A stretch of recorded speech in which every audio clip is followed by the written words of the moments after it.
Welcome back to 4K Tech.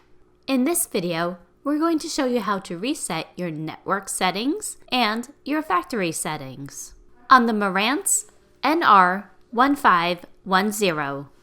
First, we'll reset the network settings.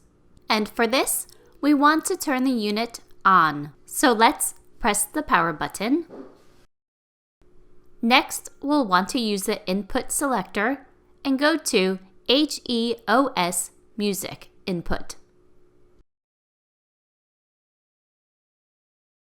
Next, we're going to hold the main unit's Tuner Preset Channel Plus and Dimmer button at the same time for at least 3 seconds. We'll release our fingers when it says Network Reset on the display.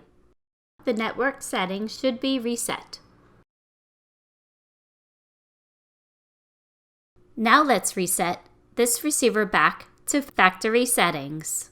First, let's turn off the power. Then we'll press the power button while holding down the M-DAX and the Tuner Preset Channel Plus buttons. Let's go ahead and do that. Remove your fingers from the 2 buttons when Initialized appears on the display. And that should factory reset your MARANTZ NR1510. Please like, subscribe, and turn on the notifications.